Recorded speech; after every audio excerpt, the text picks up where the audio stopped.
Hi friends, I hope you had a good end of 2022. I sure did. I was busy celebrating the birth of the Savior, spending time with family, eating some good food, giving and receiving gifts. I got a timer. These are a couple of things I got. Got many things, but timer, which I'm currently using to tell me how long I've been recording. I got this guy, which is an alarm clock, which just looks like a nice clock. It's a cute little clock. Then I got a watch, and I realized that this Christmas had a lot to do with time. And I'm also realizing that I probably should have made this like a shutter drag video because of that. But anyway, I want to talk about points of light today.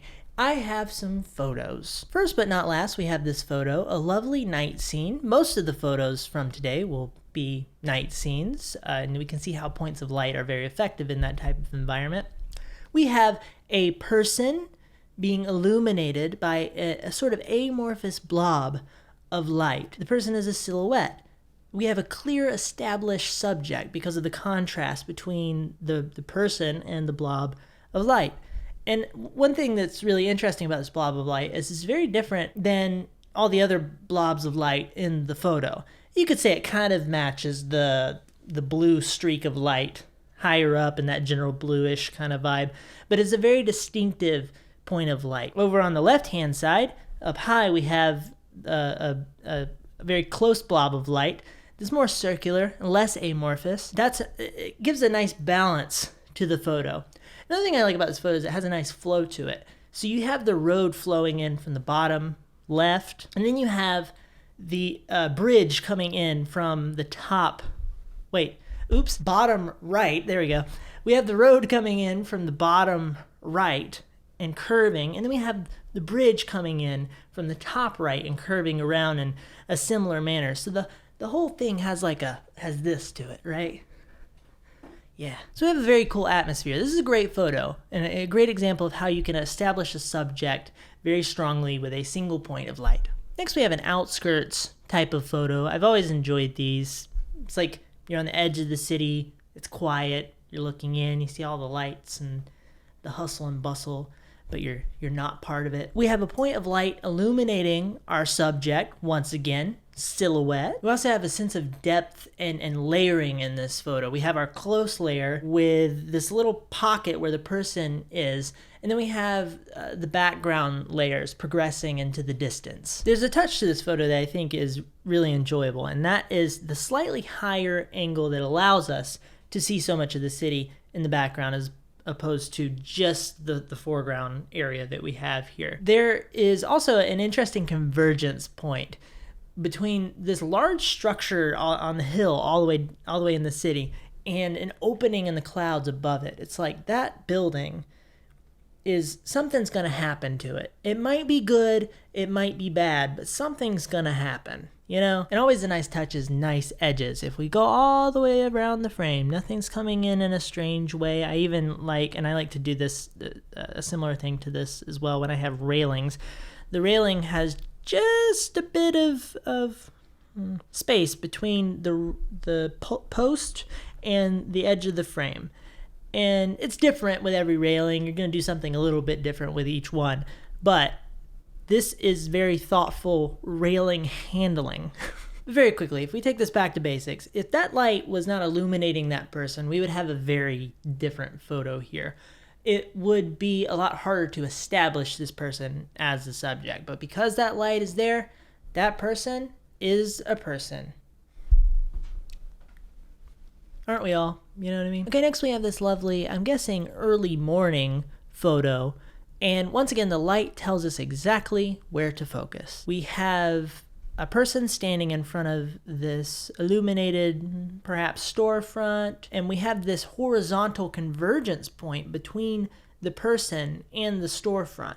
So we're very clear on where we're supposed to be looking here. We have this lovely contrast with the warm light that breaks up all the coolness in the scene. Once again, we have a sense of flow in this image with the road coming in from the left-hand side, doing a left-hand turn, going down to our fellow here, and then taking a right, flowing around that corner there, and going off. We also have these supplemental points of light in the background on the house and on that post back there that direct us and help break up the image once again. But the environment has a lot of character here, and nothing needs to be cut out with shadow, which it can be hard to find. What I mean by that is a lot of times when you're in a city or town environment, there are a lot of things in the scene that you might not want in the photo. It could be something that is clutter to you, depending on what kind of photo you want to take.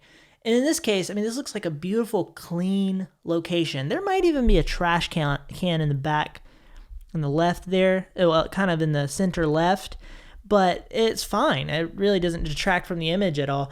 This is just a really nice area, and it's cool that the photographer was able to find this area.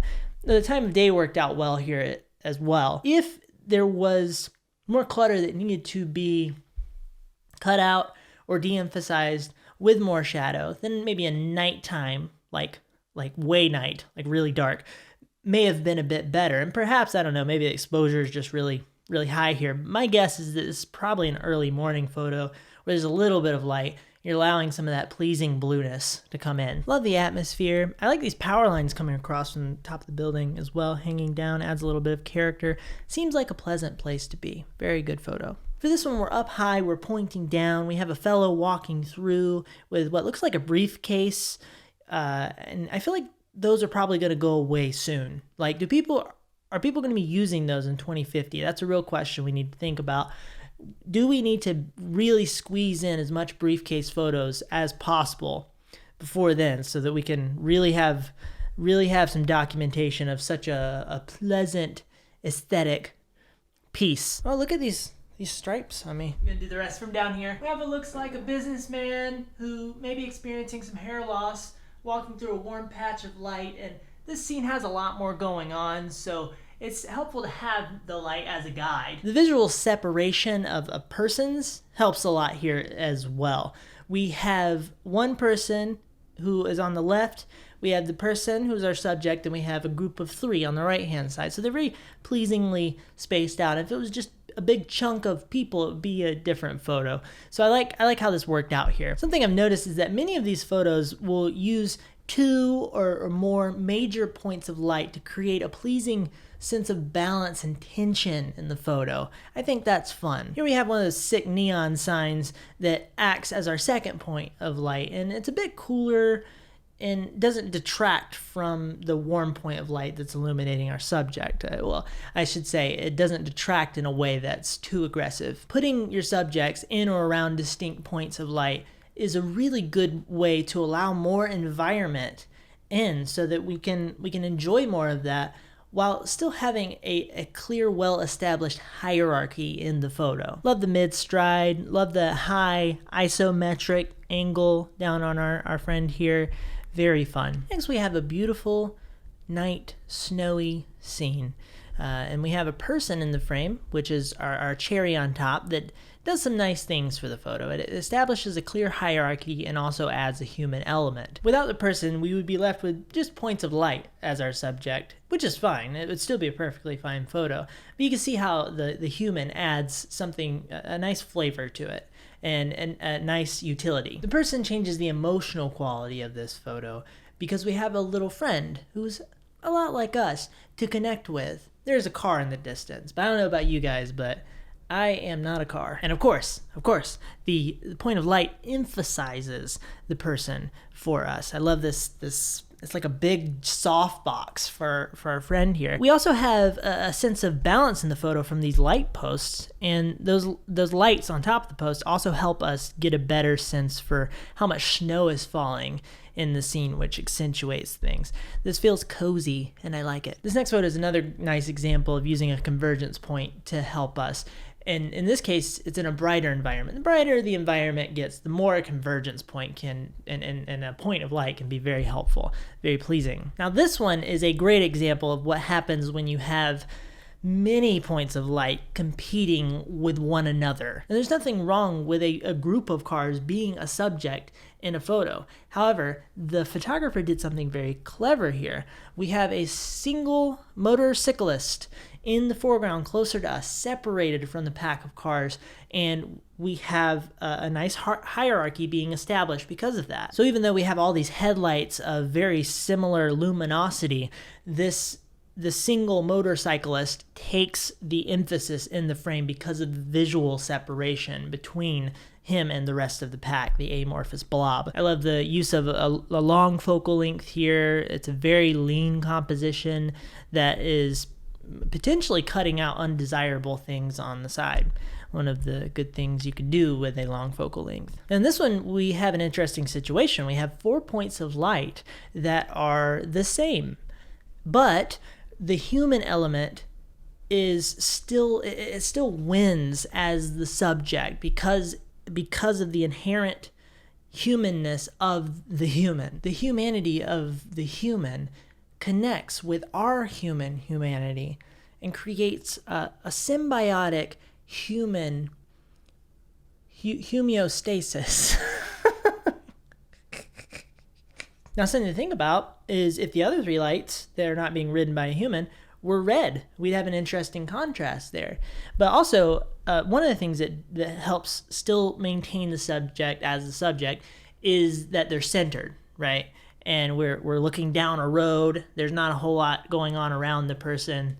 Clear view. And so it's very clear that the subject is subject. And then we have this one. And this is the most dayful photo we've looked at so far.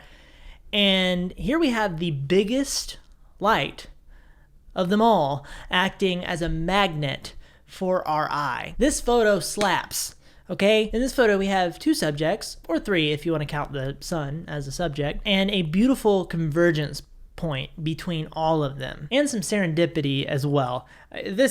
You got the plane in front of the sun, you got the person in the canoe, the person has a paddle in the canoe in a lovely position. This is glorious. Glorious.